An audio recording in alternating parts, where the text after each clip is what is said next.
आज राज्याच्या IT आणि AI विभागाच्या वतीनं मंत्री श्री आशिष शेलार यांच्या पुढाकाराने महाटेक CSR कॉन्क्लेव्ह हा आयोजित करण्यात आला।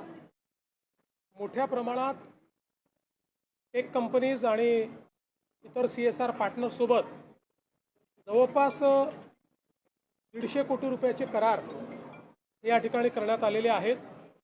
त्यामध्ये या कंपनीज वेगवेगळ्या ठिकाणी CSR ॲक्टिव्हिटी करणार आहेत। मुळात आपल्याकडे सर्वात जास्त CSR महाराष्ट्रात येतो, पण गेले अनेक वर्ष तो केवळ MMR रिजन आणि PMR रिजन यात जास्तीत जास्त खर्च होतो।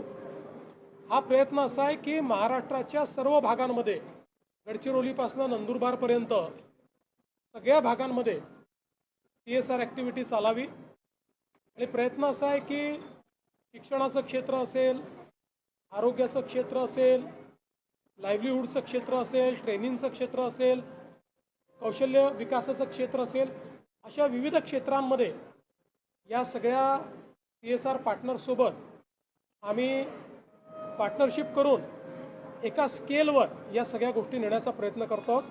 मला असं वाटतं की एक अतिशय नवीन अशा प्रकारची ही सुरुवात IT विभागाने केली आहे आणि दरवर्षी आता हा कॉन्क्लेव्ह अशा प्रकारे होत आहे। कालच्या एकंदरीत गुंतवणुकी संदर्भात देखील काय सांगाल? नाणार सारख्या आणि पुन्हा एकदा बारसू या ठिकाणी मोठ्या प्रमाणामध्ये गुंतवणूक येत आहे, विशेष करून ऊर्जा क्षेत्रामध्ये। आपल्याला कल्पना आहे की आता संपूर्ण जग हे ऊर्जा क्षेत्रामध्ये न्यूक्लिअर एनर्जीकडे जात आहे। याचं कारण आपल्याला जर क्लीन एनर्जी पाहिजे असेल तर जोपर्यंत बेस लोडला न्यूक्लिअर एनर्जी आपण आणत नाही तोपर्यंत कार्बन फ्री अशा प्रकारची एनर्जी आपल्याला मिळू शकत नाही। अमेरिकेसारखा देश आहे ज्यामध्ये जवळपास 49% त्यांची एनर्जी ही न्यूक्लिअर आहे। सगळ्या प्रगत देशांमध्ये न्यूक्लिअर एनर्जीचा मोठ्या प्रमाणात आता उपयोग होतोय।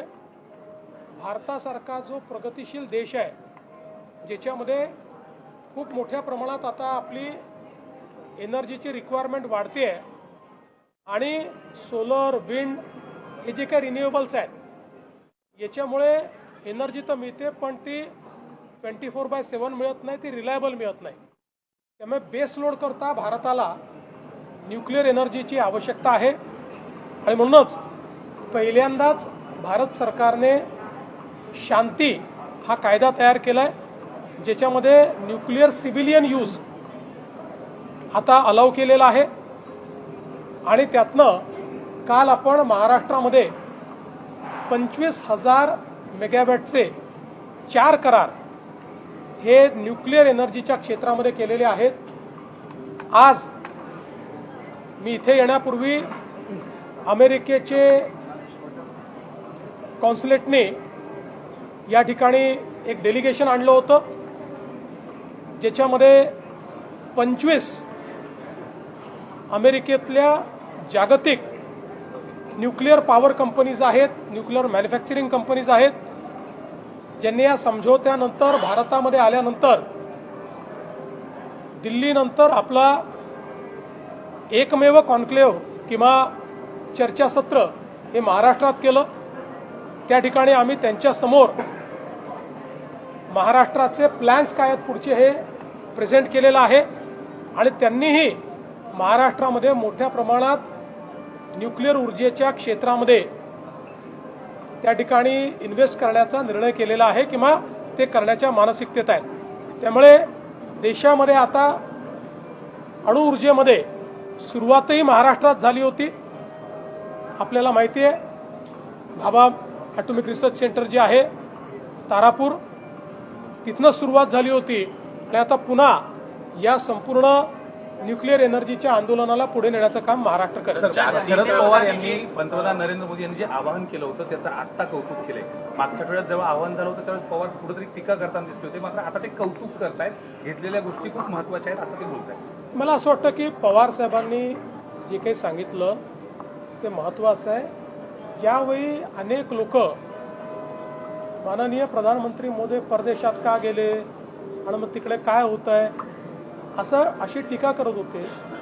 त्यावेळी ज्या प्रकारचे स्ट्रॅटेजिक करार वेगवेगळ्या देशांसोबत आज भारताने या व्हिजिटमध्ये केले आहेत, पुढच्या 10, 15, 20 वर्षाचं आपलं भविष्य आणि भवितव्य हे त्याच्यामुळे सिक्युअर झालेलं आहे. आणि म्हणूनच पवार साहेबांनी हे सांगितलं की विनाकारण टीका करू नका. प्रधानमंत्री परदेशात जाऊन देशाच्या हिताचं काम करतायत, त्यामुळे त्याच्यावर टीका करणं हे योग्य होणार पण नाही. सर, राहुल गांधी मात्र पंतप्रधान नरेंद्र मोदी असेल किंवा अमित शहावरती अपशब्द वापरताना पाहायला मिळते. त्यांनी आज म्हटलं की गद्दार आहेत हे दोघे जण असं. मला असं वाटतं, मागच्या वेळेस मी सांगितलं होतं, पवार साहेबांना फार राग आला. ते म्हणाले की मुख्यमंत्र्यांनी असे शब्द वापरू नये. पण मी पुन्हा सांगतो, हा रिजेक्टेड माल आहे. सर, राज्य सरकारनं घेतलेल्या निर्णयांपैकी 92% निर्णय हे प्रत्यक्षात अंमलात आलेले आहेत अशी सुद्धा एक आकडेवारी समोर आली आहे. 1.5 वर्षाच्या कारभाराच्या संदर्भात हा सगळा डेटा समोर आला. निश्चितपणे आम्ही आमच्या मंत्रिमंडळापुढे राज्य सरकारने घेतलेल्या निर्णयांची किती अंमलबजावणी झाली या संदर्भात ॲक्शन घेतलं आणि प्रत्येक विभागाने जे काही निर्णय घेतलेले आहेत त्या निर्णयाच्या संदर्भात त्यांनी प्रेझेंटेशन केलं. त्यात 92% निर्णय हे पूर्णपणे कार्यान्वित झाले.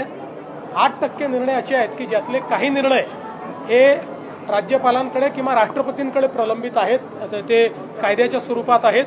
आणि काही निर्णय हे 2, 3, 4 डिपार्टमेंट्स इन्व्हॉल्व असल्यामुळे त्याचं अजून कार्य चाललेलं आहे. पण एकूण प्रगती जी आहे ती चांगली आहे.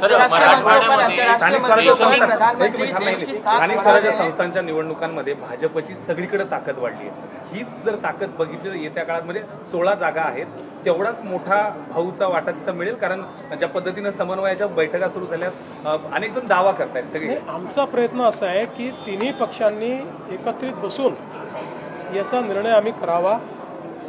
आणि निश्चितपणे मला असं वाटतं की वेगवेगळ्या निकषांवर आम्ही चर्चा करतो आहोत आणि या निवडणुकांमध्ये या सगळ्या जागांवर आम्ही तिघही एकत्रितच गेलो पाहिजे असा आमचा प्रयत्न असतो. सर, मराठवाड्यामध्ये अनेक ठिकाणी पेट्रोल डिझेल मिळताना दिसत नाही आहे. अनेक ठिकाणी कुठेतरी कमी पेट्रोल डिझेल देत आहेत. याकडे कशा प्रकारे याला लागून काही ठिकाणी खर्च आणि याचा देखील तुटवडा म्हणजे जाणीवपूर्वक दिसतोय किंवा काही ठिकाणी तुटवडा. मी आपल्याला एक सांगू इच्छितो, वारंवार केंद्र सरकारने सांगितलेलं आहे की पेट्रोल डिझेलचा स्ट्रॅटेजिक साठा आमच्याकडे आहे, त्याचा सप्लाय देखील योग्य प्रमाणात होतोय. पण विनाकारण जेव्हा पॅनिक तयार होतो आणि पॅनिक तयार झाल्यानंतर आपलं सप्लाय चेन कशी असते, आपली supply chain he over the years he evolve झालेली सप्लाय चेन असते. त्यामुळे एखाद्या पेट्रोल पंपावर किंवा एखाद्या एरियात, एखाद्या तालुक्यात वर्षानुवर्ष महिन्याला किती पेट्रोल लागतं, दिवसाला किती पेट्रोल लागतं, याच्या आधारावर सप्लाय चेन तयार झाली असते. आणि मग अचानक जेव्हा अफवांवर आधारित लोक जास्त पेट्रोल भरणं सुरू करतात त्यावेळी ती सप्लाय चेन डिस्टर्ब होते. याचा अर्थ साठा कमी असं नाही आहे. तर अशा प्रकारच्या पॅनिकने, उदाहरणादाखल आपल्याला माहिती आहे की एखाद्या बँकेमध्ये जर लोकांनी एकाच दिवशी पैसे काढणं सुरू केलं तर ती बँक पैसे देऊ शकत नाही, कारण त्यांचे पैसे डिप्लॉयड असतात. तशीच परिस्थिती आहे. मी लोकांना विनंती करतो, जागतिक परिस्थिती वाईट असतानाही आपण आपली सप्लाय चेन चांगली ठेवलेली आहे. पण आपण जर पॅनिक बाईंग केलं तर ती सप्लाय चेन नीट राहू शकणार नाही, त्या डिस्रप्शन्स येतील. त्यामुळे सगळ्यांनी पेट्रोल ऑप्टिमली वापरावं आणि सप्लाय चेन डिस्टर्ब करू नये, अशा पद्धतीनं अफवांवर विश्वास ठेवू नये, अशा पद्धतीनं माझी विनंती. सर, विरोधक फूस देत आहे का? एकच मिनिटं फक्त, कारण जयंत पाटील सर गंभीर आरोप करतात नागपूरवरतून. त्यांचं म्हणणं आहे की सर, नागपूरमध्ये पोलिसांना डिझेलच नव्हतं म्हणून एका गुन्ह्यामध्ये शोध घेता आला नाहीये आणि ते बोलतात की आता डबल इंजिन सरकारमधलं तेल संपलंय का? असं आहे, कुठेही पोलिसांच्या पेट्रोल डिझेलवर कमतरता नाही. सगळीकडे पेट्रोल डिझेल उपलब्ध आहे. एक घटना जरूर नागपूरमध्ये समोर आली आहे की ज्याच्यामध्ये पेट्रोल डिझेल असताना देखील एका पोलिसाने अतिशय इररिस्पॉन्सिबल अशा प्रकारचं उत्तर दिलेलं आहे, त्याच्यावर कारवाई केलेली. पेट्रोल डीजल को लेकर सर मौजूद